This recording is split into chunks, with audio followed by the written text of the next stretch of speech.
Nunca, como en este momento, este versículo se hizo tan personal para mí. Pero ¿saben qué es bueno? Porque no es un miedo cualquiera, porque es un miedo a la responsabilidad de estar aquí, no solamente hablando delante de pastores con muchos más años de experiencia en el ministerio, con mucho más éxito en el ministerio que quien les habla, pero sino también por tener que hablar acerca de un tema tan importante, de un tema que ha sido muy hablado, muy enseñado y también muy mal entendido muchas veces. Porque muchos cristianos han confundido y hasta hoy confunden la fe con mentalidad positiva. Todo lo puedo, sí se puede, eso es fe. No. Otras personas piensan que fe es declarar, proclamar, reclamar. Ayer el pastor Marco Bustamante nos enseñaba lo que la Biblia enseña en Hebreos 11 acerca de la fe, la certeza de lo que se espera, la convicción de lo que no se ve. Pero muchos hemos llegado solamente a leer ese versículo y nos hemos olvidado de leer un poquito más abajo, y en el versículo 6, cuando dice que para empezar dice que sin fe es imposible agradar a Dios, pero luego dice que para el que tiene fe, primeramente tiene que, ¿qué cosa? Creer que Dios existe. Entonces, lo que quiero decir es esto, que la verdadera fe no se enfoca en la situación y en la circunstancia, sino se enfoca en Dios. Y muchas veces como cristianos, aun cuando creemos entender el asunto de la fe, en realidad nuestros ojos siguen puestos en nuestras situaciones, en nuestras dificultades. Y aun cuando decimos es la certeza de lo que se espera y la convicción de lo que no se ve, es porque estamos mentalmente visualizando o tratando de visualizar con nuestros ojos aquello que estamos queriendo que suceda, que aparezca, que ocurra o que el Señor me dé, y no estamos mirando a Él. Yo le entregué mi corazón al Señor a los 13 años de edad, y después de estar como casi 9 años en una iglesia independiente, conocí el movimiento de Calvary Chapel. Pero ¿saben qué pasó conmigo? Que desde los 13 años estuve involucrado en el ministerio de alabanza, en el liderazgo con los jóvenes.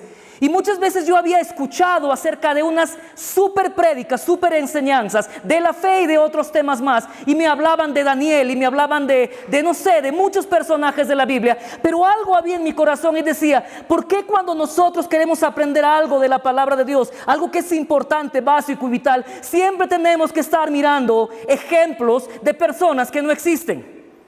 Ya, que han fallecido, que han muerto, que han pasado a la presencia del Señor. ¿Por qué yo no puedo tener un ejemplo real a quien yo pueda ver y aprender realmente? ¿Saben? Cuando yo conocí el ministerio de Calvary Chapel y conocí acerca del pastor Chuck Smith, yo aprendí muchas cosas leyendo los libros del pastor Chuck. Yo sé que muchos de nosotros hemos aprendido frases como: cuando Dios guía, Dios provee, ¿verdad? Y lo hemos repetido tanto y lo hemos mentalizado tanto que simplemente se ha vuelto para nosotros una frase más. Pero no solamente frases, sino historias. Y una de las que yo recuerdo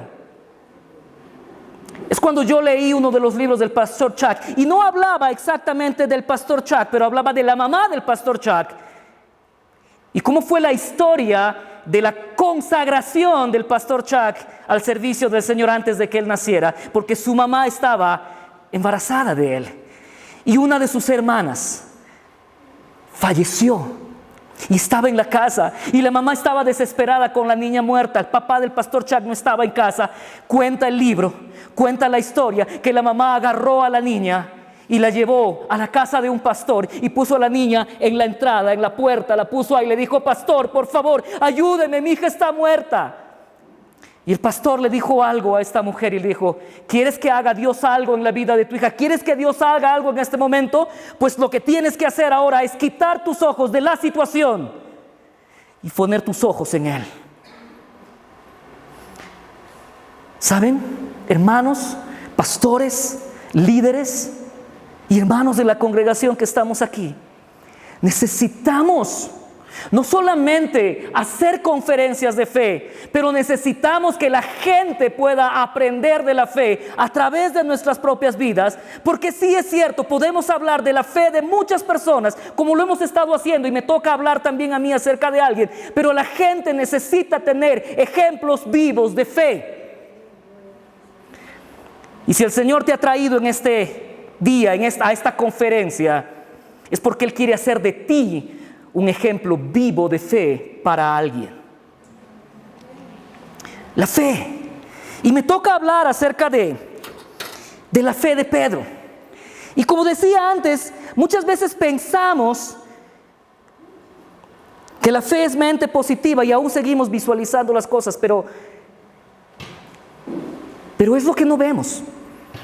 Me hace recordar a una historia que escuché, y justamente acerca de un niño que se llamaba Pedro. Era un cristiano y era el único cristiano en su salón. Tenía una profesora que era atea y a ella le encantaba, lo que más le gustaba hacer en la clase es tratar de dejar en ridículo a Pedro por su fe, por su cristianismo, por creer en Dios. Así que un día la maestra llegó a clase y dijo, bueno, yo quiero, antes de empezar mi clase, quiero hacer algo. Y llamó a uno de sus estudiantes y le dijo, ven tú, le dijo, por favor, ven tú. Quiero que te pares en la ventana y mires hacia afuera y nos digas a mí y a toda la clase literalmente qué es lo que estás viendo afuera.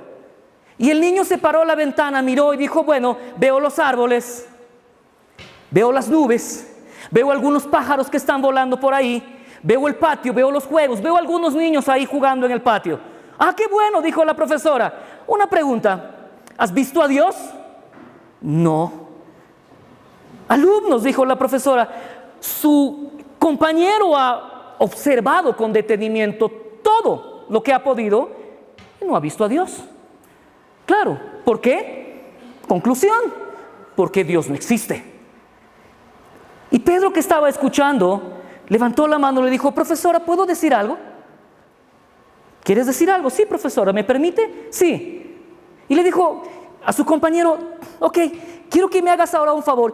Quiero que observes a la profesora y me digas todo lo que observas en ella. Y entonces el niño dijo, bueno, veo su cabello, veo sus ojos, veo su nariz, veo su boca, sus brazos, sus piernas. Ah, pero espérate un momento, le dijo Pedro a su compañero, ¿has visto su cerebro? Y el muchacho dijo, no, compañeros, conclusión, nuestra maestra no tiene cerebro.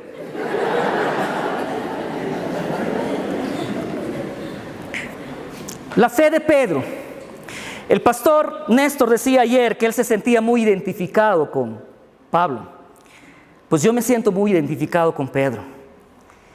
Con ese Pedro impetuoso muchas veces, con ese Pedro que muchas veces hablaba y luego y es de él de quien yo quiero compartir. Me toca hablar de la fe de Pedro, del viaje que Pedro hizo, de la duda a la fe, pero permítanme hacer una oración, por favor. Señor, en esta tarde vengo delante de ti y vengo a pedirte, Señor, que tú puedas hablarnos, Señor, no solamente por medio de la historia de Pedro, pero por medio de tu palabra, Señor, y que seas tú mismo, Señor, enseñándonos, tú mismo, Señor, hablándonos. Dios, te pido en el nombre de Jesús que me permitas en esta tarde solamente decir las cosas que tú quieres que diga, Señor. Porque este no es mi tiempo, es tu tiempo, Señor. Y quiero ponerlo en tus manos. Señor, enséñanos. Habla no solamente a nuestras mentes, pero habla a nuestros corazones. Y que, Señor, al terminar hoy esta conferencia, volvamos de una manera completamente diferente a la que hemos llegado aquí, Señor. Te lo pedimos en el santo y bendito nombre de Jesucristo. Amén y amén. Déjame hacerte una pregunta, hermano y hermana. ¿Has tenido alguna vez de esos días en los que todo te ha salido mal? ¿En el que nada funcionó?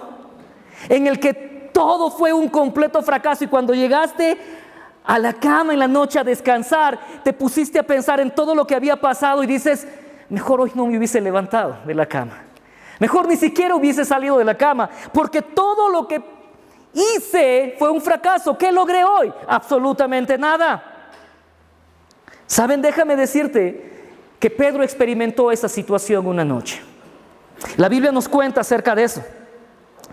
Acerca de una noche en la vida de Pedro, en su día a día como pescador, una noche infructuosa. La Biblia dice que Pedro y sus compañeros se habían pasado toda la noche en las costas de Galilea, lanzando sus redes. Las lanzaban, las recogían, las lanzaban y las recogían. Y cada vez que las recogían, las redes volvían vacías. Ahora déjame decirte una cosa. Pedro y sus compañeros no eran principiantes. Eran pescadores de profesión. Esa era su vida. Ese era su trabajo diario. Y ellos conocían muy bien los lugares donde lanzar las redes. Pero esa noche, nada de lo que hicieron les dio un resultado. ¿Has tenido alguna vez esa experiencia en tu vida? En el que tú te has sentido que has fracasado aún en aquello para lo cual tú pensabas que eras hábil. Que has fracasado aún en lo que tú creías que eras preparado o preparada, para lo cual tú tenías la capacidad. Muchas veces esto sucede en áreas de nuestra vida como nuestros trabajos, nuestras profesiones, nuestros oficios, en los que nosotros pensamos que tenemos todo el conocimiento para hacerlo de la mejor manera. Pedro sabía cómo hacer su trabajo, pero esa noche no pudo conseguir nada. Ahora, ¿saben qué? ¿Saben qué significaba esto para Pedro? Significaba mucho. Para nosotros quizás es una historia más. Para Pedro significó mucho, porque Pedro y sus compañeros vivían de la pesca. Y el no poder pescar nada, para Pedro significaba no poder llevar sustento para su familia. No poder suplir las necesidades de su casa. ¿Alguna vez te has sentido así? ¿Te ha pasado alguna vez que saliste a buscar trabajo y durante todo el día caminabas de un lado a otro lado y entregabas papeles aquí y entregabas papeles allá y al lugar donde te decían ahí hay una opción de trabajo y tú te ibas y durante todo el día andaste en eso y al final del día no conseguiste trabajo? Cuando regresabas a casa, ¿qué cosa había en tu mente? ¿Qué pensabas? Cuando la puerta de la casa se abriría y tu esposa mirándote con la esperanza de ¿y cómo le digo que no conseguí nada? ¿Cómo le digo que no tenemos nada para mañana? Yo me pongo a pensar en Pedro y ¿saben qué? Yo me imagino que Pedro pensaba esto mientras la mañana se acercaba. Mientras veía que el cielo empezaba a aclararse y cada vez que le sacaba las redes del agua salían vacías. Yo me imagino que Pedro decía esto: y ahora, ¿con qué cara voy a llegar a casa? Con las manos vacías. Pero saben, a pesar de ese sentimiento en la vida de Pedro, lo que iba a pasar más adelante con él iba a cambiar su forma de pensar, y no solamente su forma de pensar, pero iba a cambiar su vida de una manera radical. Quiero que me acompañen al libro de Lucas, por favor. Capítulo 5, versículos del 1 al 5. Evangelio de Lucas, capítulo 5, versículos del 1 al 5.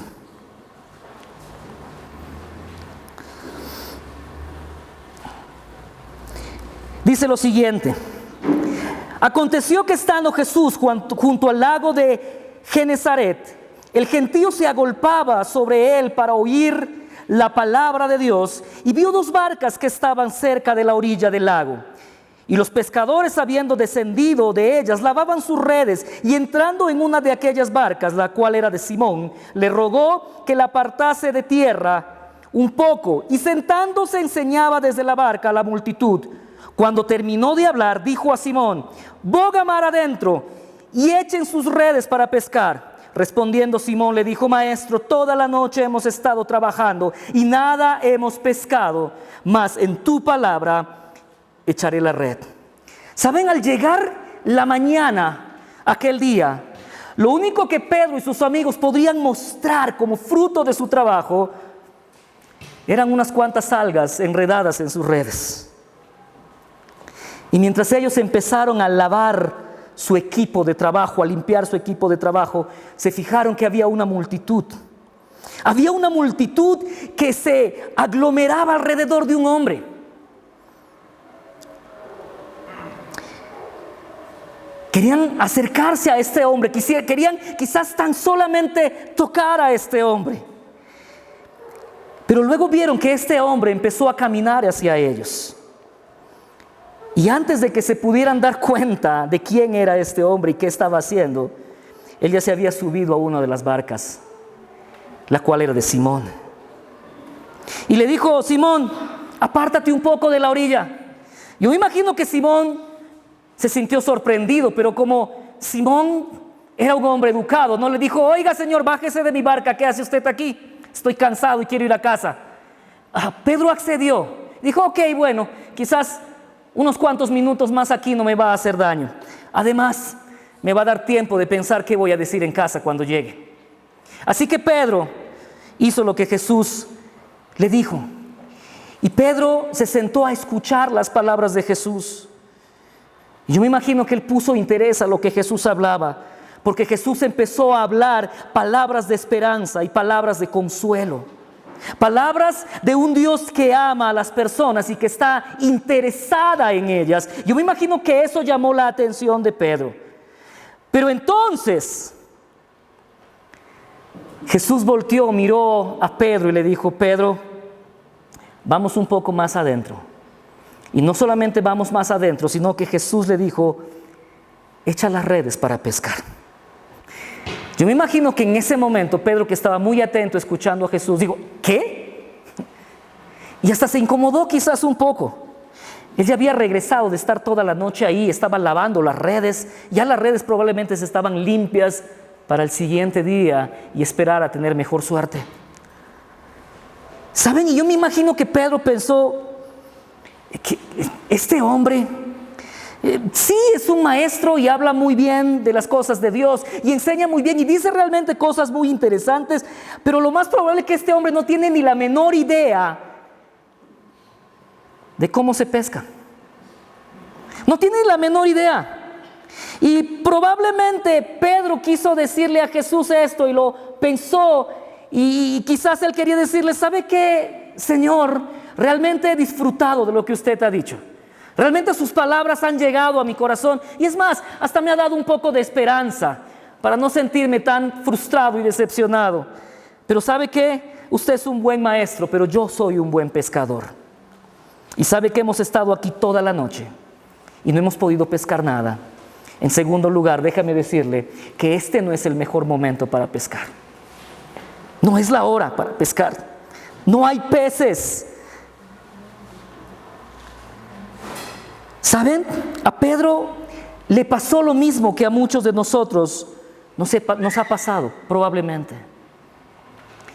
Que en algún momento Dios habló algo a nuestro corazón.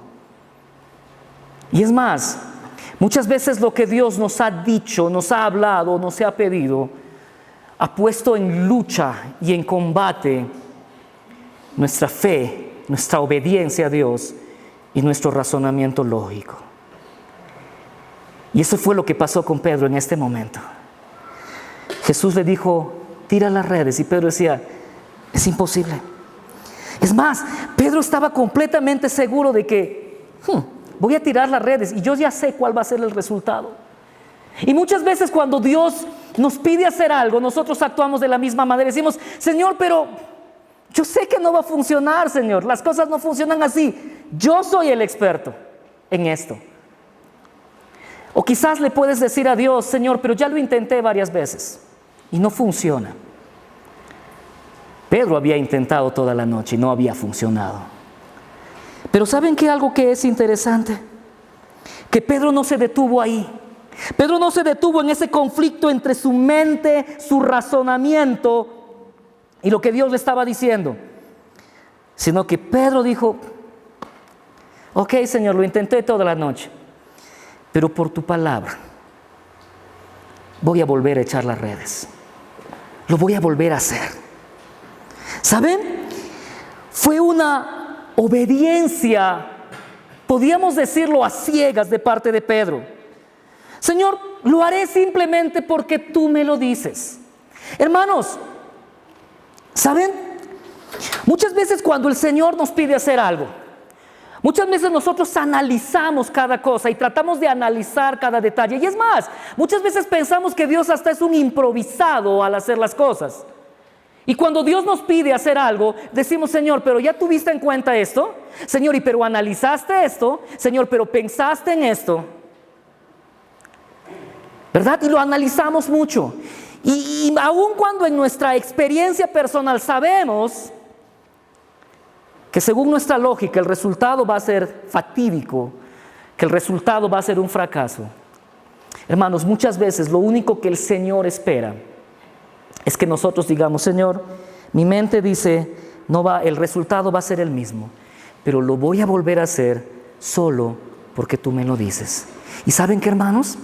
Esa es una fe, no solamente que cree en Dios, no solamente que está enfocada en ver en Dios, pero es una fe que te hace hacer cosas con un solo propósito. Y ese solo propósito es agradar el corazón de Dios. Pedro tiró las redes simplemente para complacer a Jesús. Hermano, ¿cuántas veces has ido a lugares a los que tú no has querido ir en lo absoluto simplemente por complacer a tu esposa? Simplemente por darle el gusto a tu esposa, y tú dentro de ti estás diciendo, yo no quiero estar aquí. Yo quiero estar en casa, yo quiero estar viendo ese partido de fútbol, o yo quiero estar con mis amigos, o yo quiero estar haciendo cualquier cosa menos estar aquí. Y no solamente estás ahí, aunque no lo quieras, por complacer a tu esposa, sino que también te toca sonreír, ¿verdad? Vas a un almuerzo familiar y tú dices, ¿yo qué hago aquí? ¿Y qué tal estás pasando? ¡Genial! ¿Verdad? Y lo haces solo por complacer el corazón de tu esposa. Hermanos, muchas veces el Señor quiere eso de nosotros. Señor, yo sé, esto no va a funcionar, pero lo voy a hacer porque tú te vas a agradar de que yo te obedezca. Y saben que eso fue lo que Pedro hizo. ¿Y saben cuál fue el resultado? Miren el versículo 6 de Lucas 5. Y dice, y habiéndolo hecho, agarraron gran cantidad de peces y su red se rompía. ¿Saben que Pedro en toda su vida de pescador nunca había visto tantos peces juntos? Nunca había visto tantos peces juntos.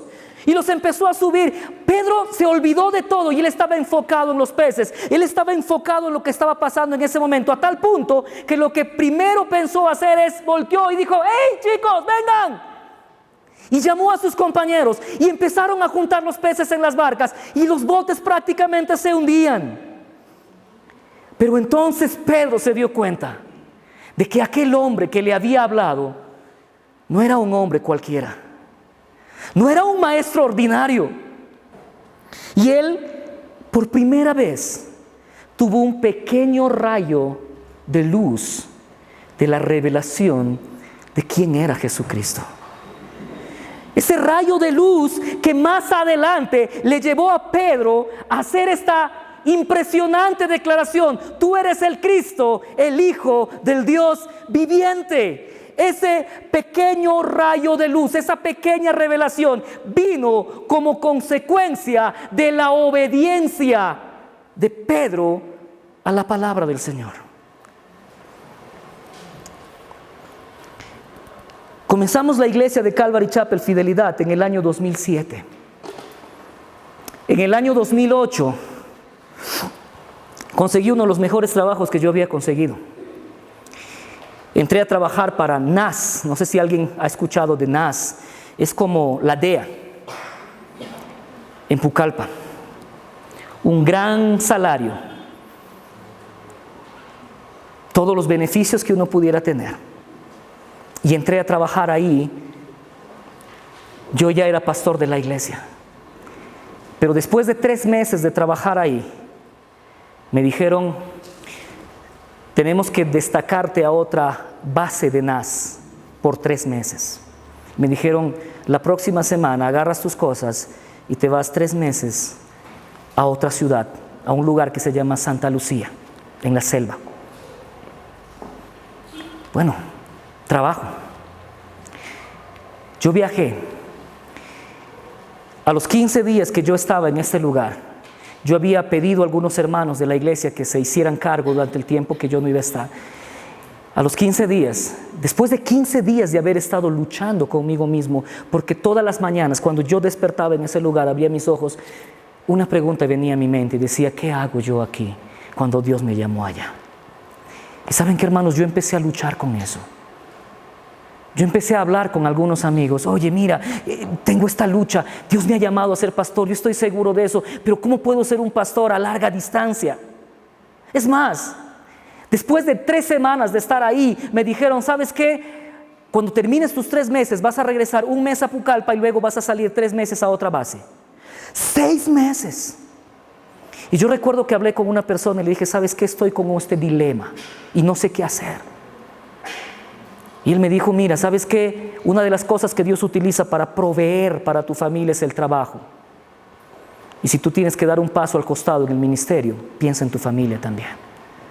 ¿Saben? Pero esa respuesta no tranquilizó mi corazón, al contrario, me trajo más aflicción. Señor, ¿será que tú me llamaste para luego renunciar? Señor, ¿será que tú me pusiste en ese lugar para luego dedicarme a esto? Sí. Estábamos bien económicamente, pero cada día en ese lugar era un conflicto y una lucha para mí. ¿Saben qué? Después de un tiempo y de haber escuchado a muchos amigos que me decían, bueno, renuncia al ministerio y luego volverás, tomé la decisión de renunciar al trabajo. Y dije, Señor, no puedo seguir con esto. Tomé la decisión de renunciar. Mi esposa estaba embarazada de mi segunda hija. Regresé a casa. ¿Y saben? Vinieron 2 años, los más duros en mi familia. El dinero de la liquidación se acabó pronto y yo no conseguía trabajo en Pucallpa, donde yo vivo.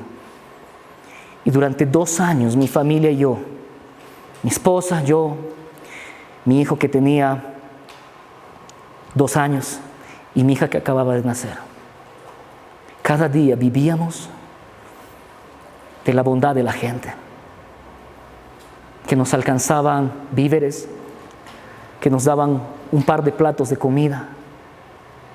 Durante 2 años que yo podía conseguir algunos trabajos esporádicos y eventuales que no alcanzaba para suplir la necesidad de la familia.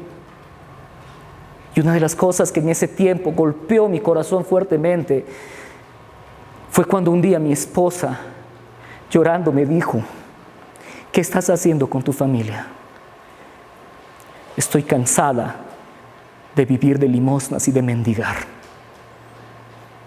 O haces algo, porque yo no quiero seguir así.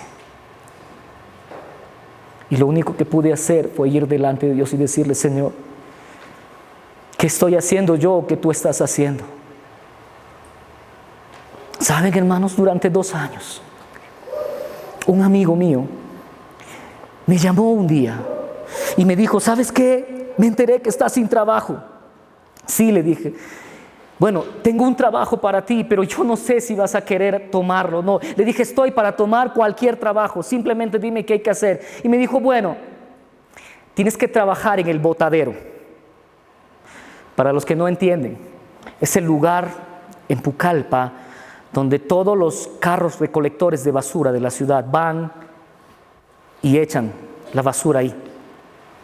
Me dijo, necesitamos una persona que trabaje ahí, vigilando y controlando a los carros que entran y salen.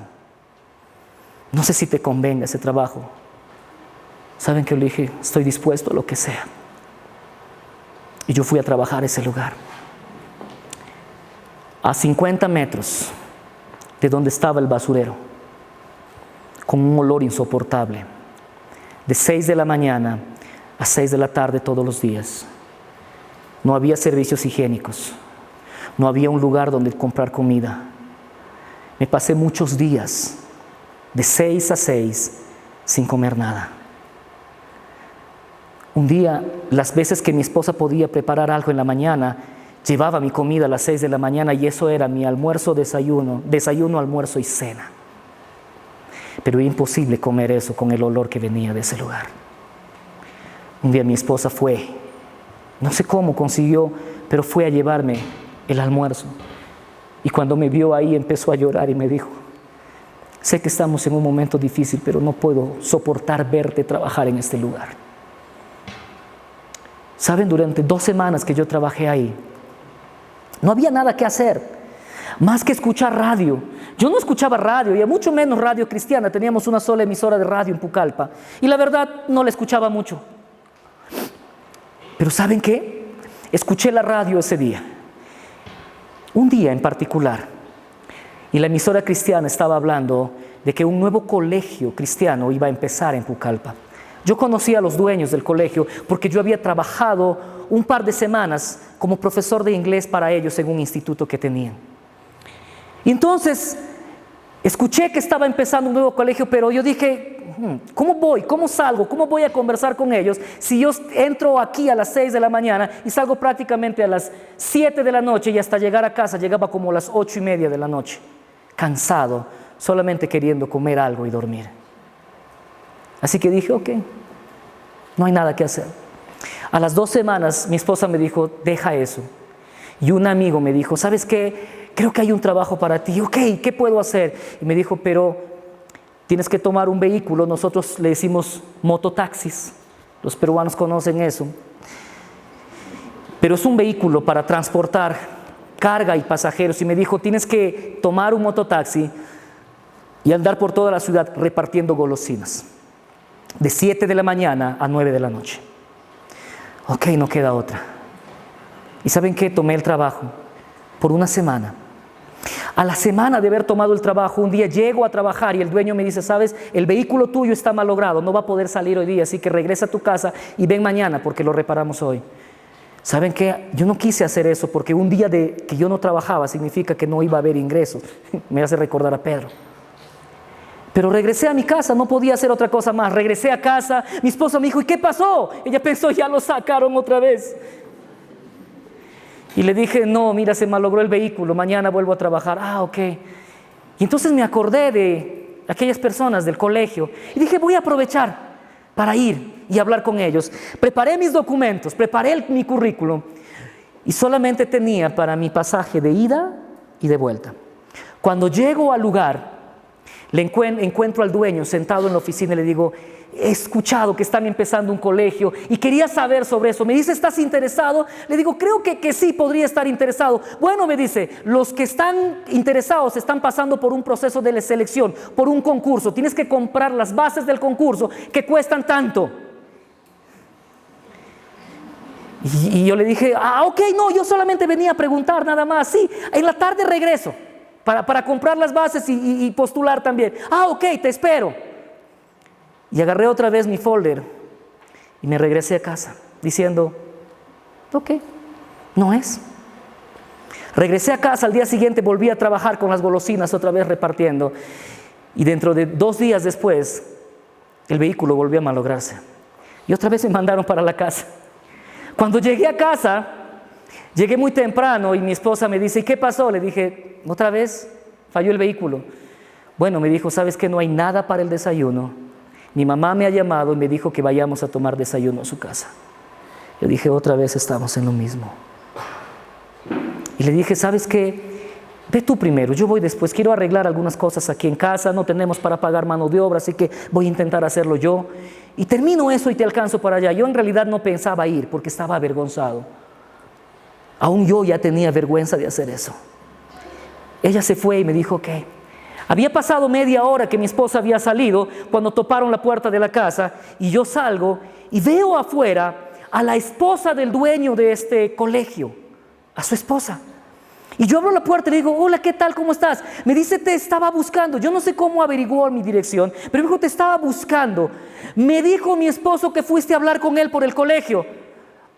Sí, le dije: fui a preguntar, y le inventé una excusa por la que ya no pude regresar. Me dice: ¿sabes qué? Estoy viniendo personalmente a invitarte a formar parte del grupo de docentes de nuestro colegio. Olvídate, no tienes que comprar ninguna base, no tienes que pasar por ningún proceso de selección. Queremos que tú trabajes con nosotros. Hemos visto tu trabajo que hiciste en el instituto y tú eres el que nosotros necesitamos.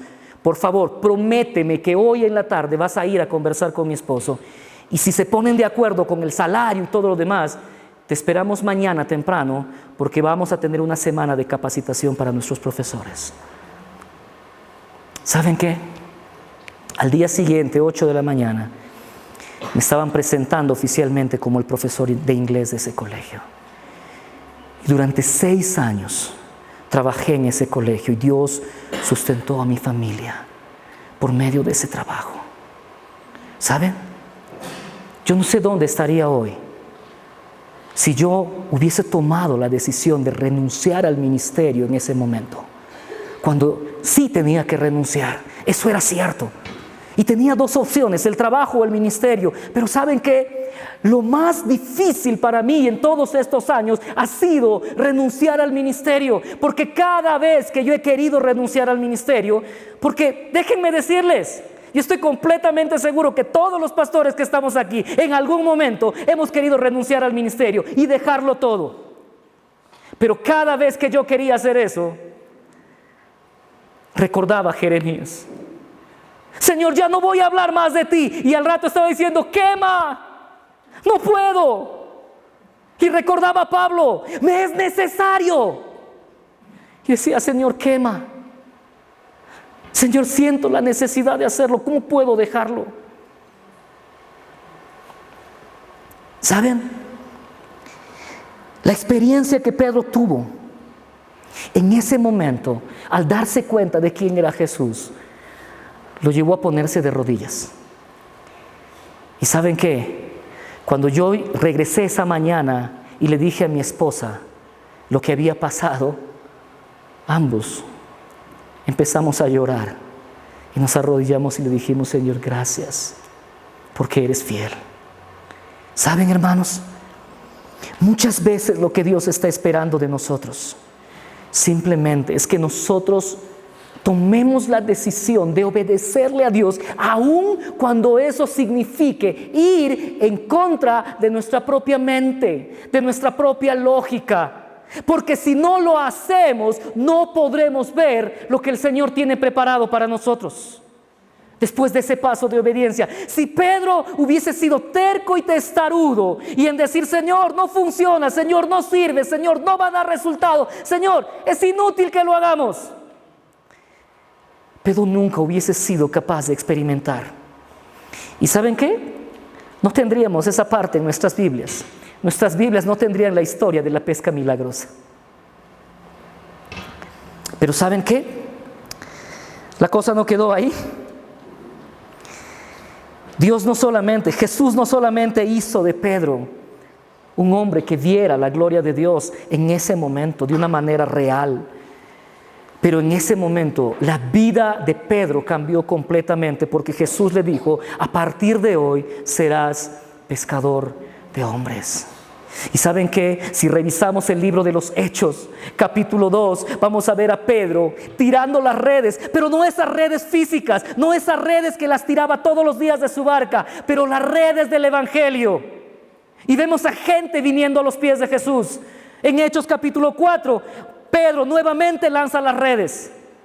Y mucha gente viene a los pies de Jesús. ¿Saben? El Señor quiere cambiar tu vida, hermano. El Señor quiere cambiar mi vida. El Señor quiere hacer algo diferente de nosotros. El pastor Alberto decía acá, Él tiene un llamado para ti, igual como lo tuvo para cada uno de nosotros. ¿Saben? Yo recuerdo algo. Año 2003. Yo estaba en la iglesia de Calvary Chapel, en el grupo de alabanza, como líder de jóvenes, y el año 2003 el pastor de la iglesia me dice, hay una conferencia en Chile, Viña del Mar, quiero que vayas conmigo. Yo le dije, es imposible, no trabajo, soy estudiante, no tengo recursos. ¿Saben qué, hermanos? Faltando una semana para la conferencia, Dios puso todo lo que yo necesitaba para ir. Y llegué, después de que viajamos, Jorgito se acuerda, hicimos ese viaje de una semana en bus desde Pucallpa hasta Viña del Mar. ¿Saben? Ya ni sé cuántas horas, no eran horas, fueron días. Es más, fuimos los últimos en llegar a casa después de la conferencia, porque literalmente nos tomó una semana viajar. Y ¿saben qué? Llegué a la conferencia. ¿Y saben qué pasó en esa conferencia, hermanos? Año 2003, no lo olvido, que el Señor empezó a hablar a mi corazón con respecto a levantar un estudio bíblico en otra parte de la ciudad, en un distrito llamado Yarinacocha.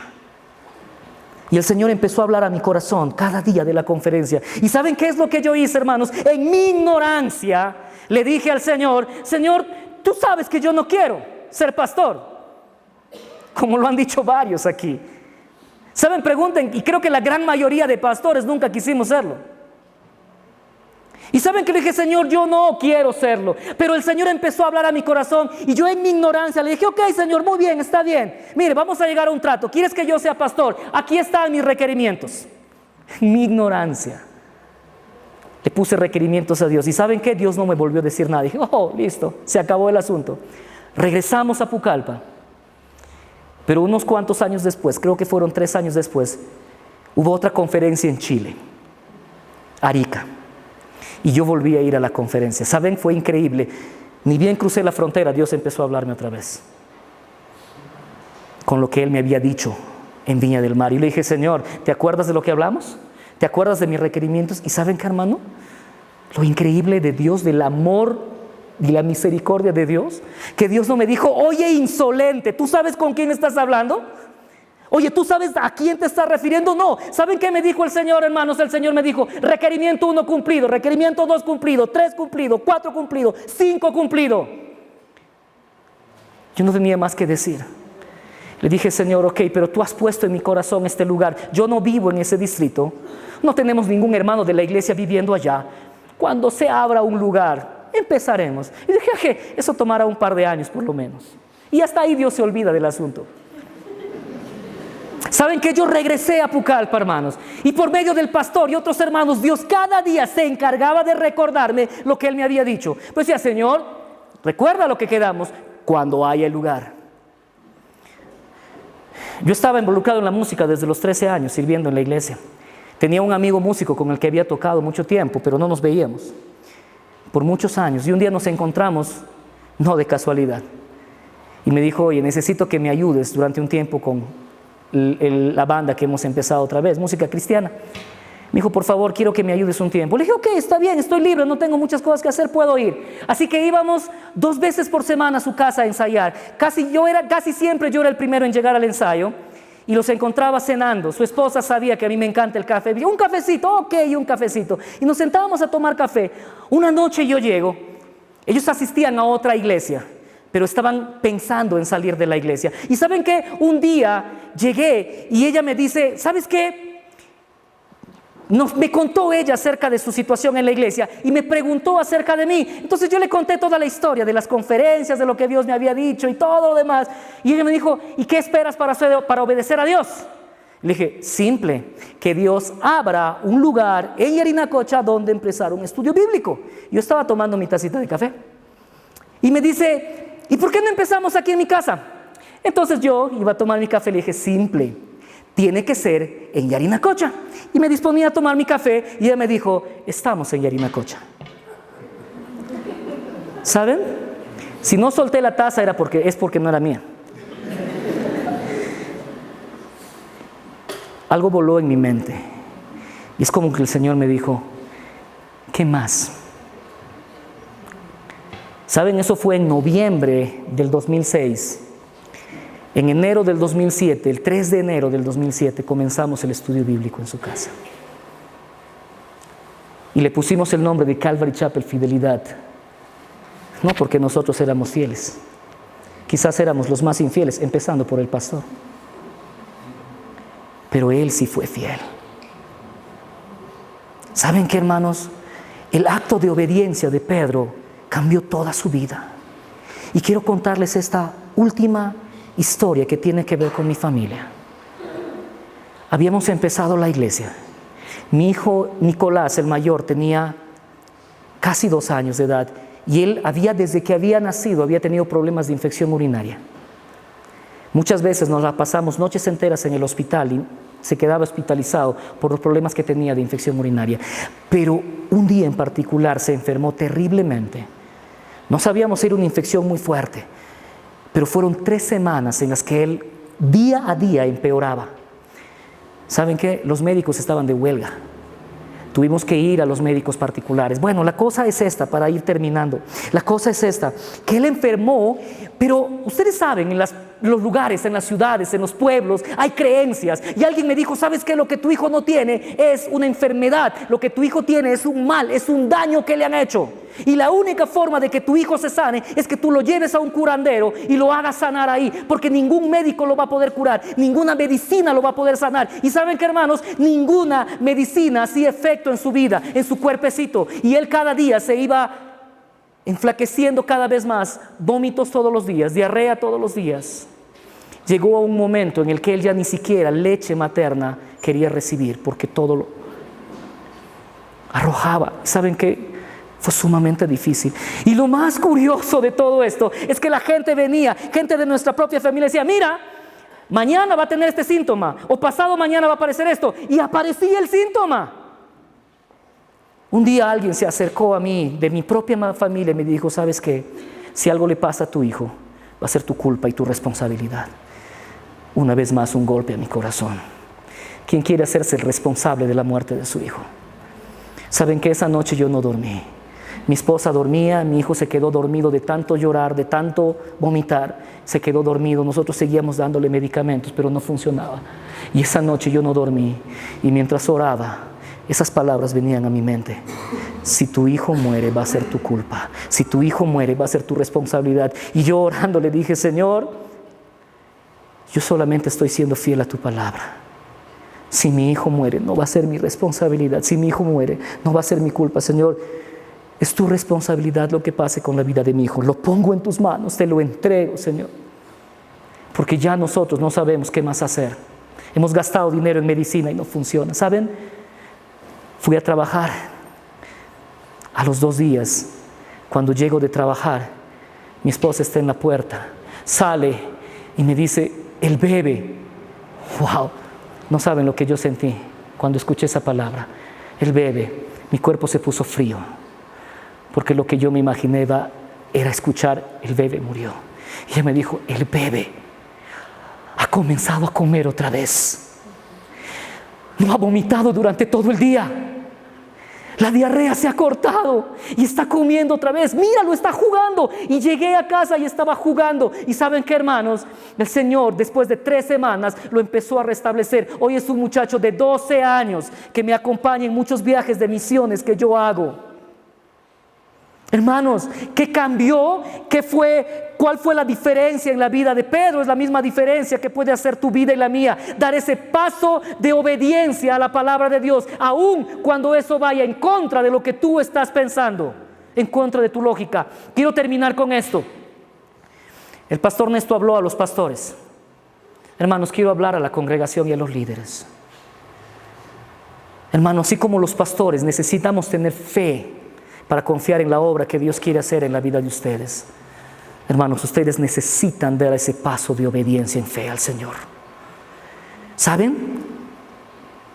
La historia de Pedro no termina ahí, porque la historia de Pedro termina aún tomándole la mano a un cojo y haciéndolo caminar.